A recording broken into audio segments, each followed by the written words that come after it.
sometimes we have to let go of things for us to make room for better things. Sad naman yun. Hi, Pips! Hello! Char lang yun. Pero alam nyo ba, may point yung sinabi ni Caleb. Kasi meron kaming nilet go ngayon. Yun ang work namin dito sa Singapore. Yes. We We resign!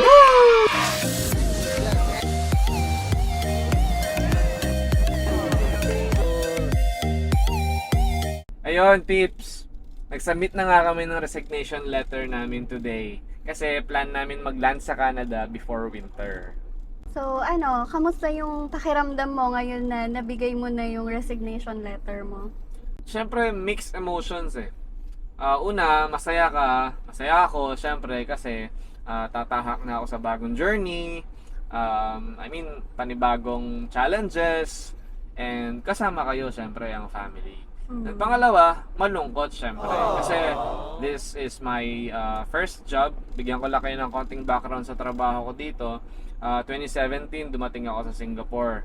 After kong gumraduate at after kong pumasa ng board exam, nagkaroon ako agad ng opportunity to work here in Singapore. Hindi na ako nag-work sa Pilipinas. So I straight away went to Singapore 2017 as a project engineer. Ang trabaho namin, ang field namin sa mga construction sector. Pero renovation lang ang mga ginagawa namin sa mga offices. And I'm handling the mechanical side, which is yung air conditioning and mechanical ventilation. So by God's grace, ngayon na-promote na tayo sa project manager. And syempre, madami na akong na-build na relationship, especially sa mga boss ko. Kasi yung team namin, halos mga puro lalaki. And fortunately, talagang napunta ako sa mga mababait na boss. Yung hindi micromanage, yung they will teach you and they will guide you, but they are not very detailed sa pag-manage ng oras mo, nasan ka, anong ginagawa mo, mga ganun. Hindi. They really trust you, they really trust your skills and what you can do sa trabaho mo. Kaya ito naman ang maganda sa pinagtatrabahuhan ko ngayon. Talagang kung talaga mag-stay ako sa Singapore, hindi ko pa maiisipan na lumipat din sa ibang company dito sa Singapore. And I will choose to stay talaga. Pero yon, malungkot nga ako na alis na ako dito sa first job ko dito sa Singapore. And I know God has better plans for me, and for us, for our family. How about ikaw? Ano ba yung naramdaman mo nung sinubmit mo yung resignation letter mo? Syempre ako mixed emotion din, no? Masaya na malungkot. Auditor pala ako dito sa Singapore. Ako yung kaaway ng mga empleyado kasi ako yung nag-check kung ginagawa ba nila yung trabaho nila at nagko-comply ba sa mga policies, procedures ng company. Yun, malungkot ako syempre, no, kahit na nung bago pa lang ako dito, 'di ba? Gustong-gusto ko nang bumalik ng Pilipinas kung hindi lang mataas yung sahod kasi nga nakaka-stress. Ako lang mag-isa yung Pinoy, wala akong makausap. Tapos talagang sabak agad sa work, walang training. Kailangan mag-aral ka by yourself, ganyan. Pero napamahal na din ako sa work na to kaya malungkot ako. And syempre, nagkaroon na din ako ng mga magandang relationship sa colleagues, tsaka sa boss ko. Yan, kaya malungkot din ako. Pero syempre, masaya ako kasi mapopromote na ako bilang full-time housewife at tsaka full-time mom! Wow! Congratulations! Sino magpapasahod sa'yo? Ikaw! Walang sahod! Oo nga, ikaw din pala, wala kang sahod. Ayan, soon, unemployed na tayong parehas, dear. Nakakaba, syempre. Pero we believe that God will provide and God will answer our prayers. So, yun naman. Ano naman yung naging response ng boss mo nung binigay mo yung letter? Oh, yes. Alam mo, before ko binigay yung letter na yun, talagang ilang beses ako pabalik-balik ng toilet kasi alam mo yun, Kabado. kinakabahan ako. So kasi syempre first time ko, lagi naman kapag first time natin sa mga bawat bagay, 'di ba, nakakaba. Pero yun, nung sinubmit ko na yung letter ko, sabi agad nung boss ko, "What? Leaving boring already Bored already So yun agad yung tinanong niya sa akin. Pero nung binasa niya, agad niya sinabi sa akin, "Come, send me the template of your resignation letter, then I submit to." So, kasi parang alam na nila talaga na may plano akong mag-Canada. Kasi the time pa lang nung nag-a-apply na ako ng permanent residency sa Canada, meron kasing submission ng Certificate of Employment din doon para i-verify ng government ng Canada kung employed pa ba ako dito. So, syempre, chinek din ng government ng Canada yun sa employer ko.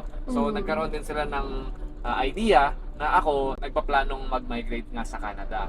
Hindi lang nila alam kung ano yung magiging outcome at kung kailan. So, syempre, yun, nalungkot sila, and at the same time, masaya rin sila para sa amin bilang pamilya. Sabi ko nga kanina, suportado naman lagi kami. I mean, nung boss ko, maganda yung relationship namin. So, sila yung parang mga boss na family-oriented, no? So, hindi naging mahirap yung pagpapaalam ko or pag-submit ko ng resignation letter sa kanila. At sabi lang sa akin nga, sabi niya, wag naman sana mangyari, pero kung worst comes to worst na hindi talaga para sa iyo ang Canada, bumalik ka lang dito. Anytime you can come back. So, ganun kalalim yung relationship at na-build na, kumbaga, connection namin sa isa't isa. So, talagang napaka-emotional ng araw na to for me. Yes. At how about ikaw naman? Ano naman ang naging response ng boss mo nung sinabit mo yung letter? Sa akin naman, tips, yung response ng boss ko, bali, tinawag ko siya sa meeting room. Ako yung nagpatawag ng meeting. Char. Ayun. Sabi ko may ibibigay ako sa kanya. Tapos, nung pagkakita niya dun sa letter, dun sa papel, sabi niya, "Oh, it's your turn now," sabi niya. Sabi ko, "Yes. I'm finally submitting my resignation letter." Tapos, sabi niya naman, nung nakita niya din yung reason na dahil magmamigrate nga sa Canada, happy daw siya para sa atin. Happy siya para sa family natin. Sabi niya, inunahan ko pa daw siya sa pagre-retire niya. Nauna pa akong umalis sa company. Pero yon, all in all, happy siya para sa akin. Kung pwede nga lang daw dun ako, tapos dito pa rin yung company ko. Kaso hindi kasi inaalaw ng company namin yun. Pero kung pwede lang daw, kukunin niya pa rin ako. So yun, talagang blessing yung mga company natin dito, 'di ba, sa Singapore. Totoo yan. Sobrang blessed natin dito sa mga company natin dito sa Singapore. Pero yon, kung titignan mo nga, in future na mawala na tayong trabaho and we are going to search for a new job, nakakakaba, nakakatakot, pero at the same time, syempre, I feel motivated and I feel hopeful. Because alam ko naman na hindi ibibigay ni Lord tong approval ng PR application natin sa Canada kung hindi niya pa pin-prepare yung mga next na blessing. I know that God is going to do greater things pa sa family natin. Yes, God is faithful. And syempre, after nga nito guys, magsasabit-sabit na rin kami ng resume, ng mga application namin sa Indeed, sa JobsBank, at saka sa iba pang job sites sa Canada. Yes, sa LinkedIn. And syempre, sasamahan namin to ng panalangin. Yes, yun yung wag na wag natin kakalimutan. So yun guys, maraming salamat po ulit sa panonood. Malay natin in our future vlogs, yung title naman namin, we got a new job. Yes! It's a new job, right? So, maraming salamat po ulit sa panonood. Until our next vlog. At don't forget to subscribe to our channel. Please, subscribe to our channel. Hit like, share, and hit the notification bell button para updated kayo lagi sa mga vlogs namin. Maraming salamat! Bye-bye! Cheers! Be joyful in hope, patient in affliction, faithful in prayer. Romans chapter 12 verse 12.